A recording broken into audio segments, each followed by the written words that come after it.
Hello guys, তোমরা সবাই কেমন আছো? আমিও খুব ভালোই আছি। আবার একটা নতুন ট্রাভেল ব্লগ নিয়ে চলে এসেছি।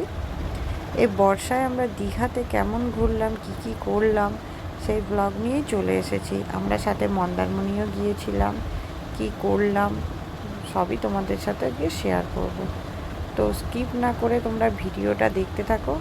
ভালো লাগলে একটা লাইক করে দিও, প্লিজ সাবস্ক্রাইব করে দিও। তাহলে চলো ব্লগটা স্টার্ট করা যাক।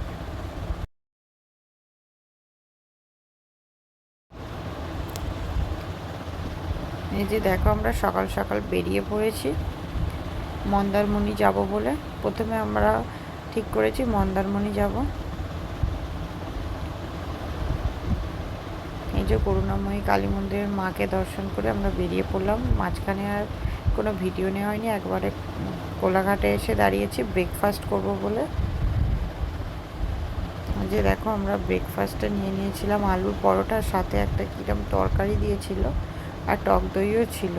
খুব খিদে পেয়েছিল, খেয়ে নিয়েছিলাম আগে, তারপর আবার আমরা আমাদের যাত্রা শুরু করেছিলাম খাওয়া দাওয়া করে। এই যে দেখো, আমরা খাওয়া দাওয়া করে বেরিয়ে পড়েছি মন্দারমণি যাব বলে। তো বন্ধুরা, তোমরা মন্দারমণি বাসেও আসতে পারো, ট্রেনেও আসতে পারো, আবার গাড়িতেও আসতে পারো। তো বাসে এলে তোমাদের চাউলখোলার মোড়ে নামতে হবে, আর ট্রেনে এলে তোমাদের কাঁথি স্টেশনে নামতে হবে। ওখান থেকে বাস বা অটো ধরে তোমাদের চাউলখোলার মোড়ে আসতে হবে।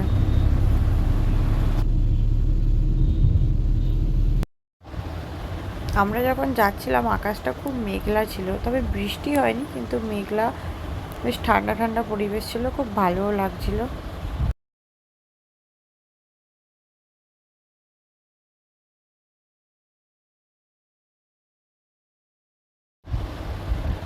এই যে দেখো, এটা চাউলখোলার মোড়। এখানে তোমরা অনেক অটো, ফোর হুইলার সব কিছুই পেয়ে যাবে। এখান থেকে তোমরা অটো নেবে, অটো নিয়ে তোমরা মন্দারমণি পৌঁছিয়ে যেতে পারো। এখানেই সব কিছু তোমরা পেয়ে যাবে মন্দারমণি যাওয়ার জন্য। এটা চাউলখোলার মোড়। এখান থেকে মন্দারমণির ডিস্টেন্স হচ্ছে 9 কিলোমিটার। এই যে দেখো, আমরা মন্দারমণি এসে গেছি, কিন্তু আমরা হোটেল বুক করে আসিনি, তো হোটেল পাচ্ছিলাম না। তো এখানে এসে আমরা হোটেল খুঁজছিলাম যে কোথায় থাকবো বলে। তো আমরা যেহেতু দুটো ফ্যামিলি গিয়েছিলাম, আমাদের দুটো রুম দরকার ছিল। তো ছেলেরা সবাই রুম খুঁজছিল, আমরা একটু দাঁড়িয়ে ভিডিও করছিলাম। তো সি বিচের সাইডে ঘুরেও আসলাম। এখান থেকে একটু এই যে দোকানগুলো আছে, এই দোকানে আপনারা চা, বিস্কিট, ভাতও পেয়ে যাবেন। তো আমরা একটু চা খেয়ে নিয়েছিলাম আর একটা বিস্কিট নিয়েছিলাম।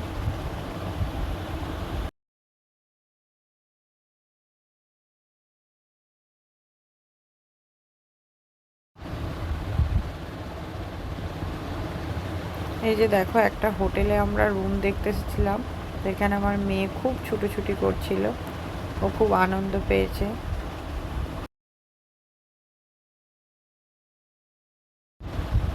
যে দেখো, হোটেলের রুম ঠিক করে আমরা তারপরে একটু সি বিচ সাইডে ঘুরতে এসেছিলাম।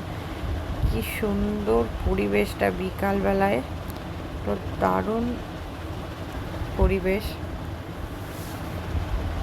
যে দেখো, আমাদের হোটেল ছিল বিচের সাথে। অনেক খুঁজে খুঁজে একটা হোটেল পাওয়া গিয়েছিল, তবে হোটেলটা ভালো ছিল, রুমগুলো অতটা ভালো ছিল না, বাথরুমটা খুব একটা ভালোই ছিল না। হোটেলের নামটাও মনে নেই, ভুলে গেছি।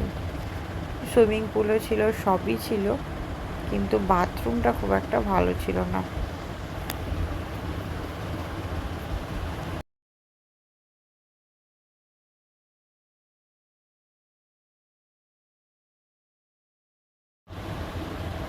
এই যে দেখো, হোটেলের চারপাশটা, তো আমরা যে রুমগুলো পেয়েছিলাম ওটা হোটেলের পুরনো রুম ছিল। এখন যে নতুন রুমগুলো হয়েছে ওগুলো খুব সুন্দর, ওই যে দূরে দেখা যাচ্ছে।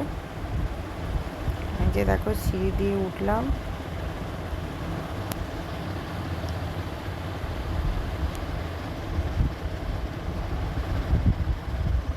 এই উঠেই আমাদের বাঁদিকে পরপর রুম দিয়েছিল দুটো। তো আমাদের রুমটা ছিল একটু শেষের দিকেই। যে দেখো, রুমের রুমটা, এই যে সামনেই বাথরুম, একটা বেড আছে, সোফা আছে, এই যে আলমারিটাও বেশ বড়ই, নিট অ্যান্ড ক্লিন। যে একটা গুড নাইট দিয়েছে। দেখো রুম পরিষ্কার পরিচ্ছন্ন, এসিও আছে, উইন্ডোজ এসি, একটা টিভি দিয়েছে, এই আয়নাও দিয়েছে, কিন্তু বাথরুমটা ভালো না। আর এই সন্ধেবেলা আবার আমরা বিচের ধারে ঘুরতে চলে এসেছি। দেখো মেয়ে গাড়িতে চড়ছিল।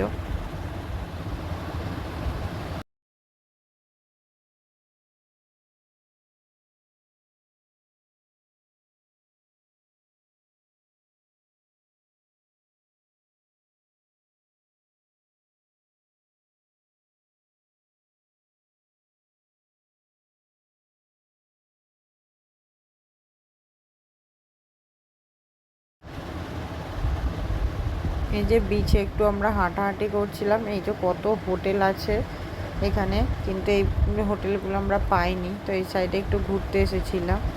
তো সি বিচটা খুব সুন্দর লাগছিল সন্ধ্যাবেলা।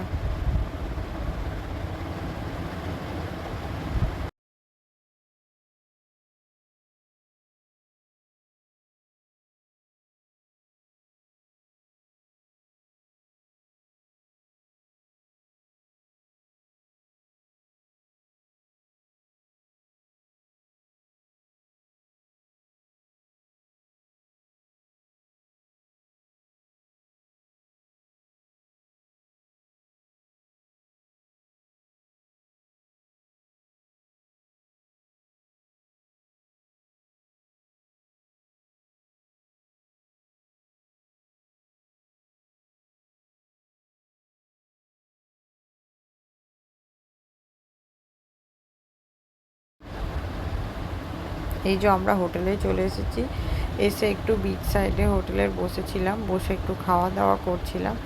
তো হোটেলটা সন্ধ্যেবেলা খুবই সুন্দর লাগছিল। এই যে দেখো চারপাশটা।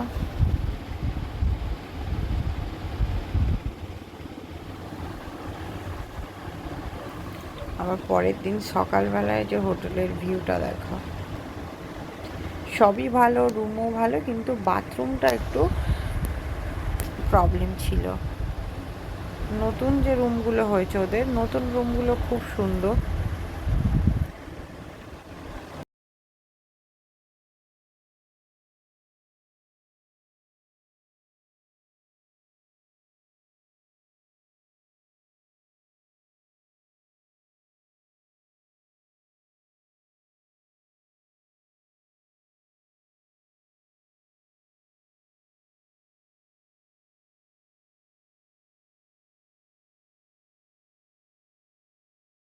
পরের দিনেও আকাশটা মেঘলাই ছিল। এই যে আমি একটু সমুদ্র দর্শন করতে যাচ্ছি, তো সকালবেলায় যে দেখো সমুদ্রে কি দারুণ লাগছে সকালবেলা সমুদ্রকে দেখতে। তো এখান থেকে আমরা চেক আউট করে আমরা দীঘায় বেরিয়ে যাব এবার। তো সেই জন্য আমরা তাড়াতাড়ি একটু বেরিয়েছিলাম।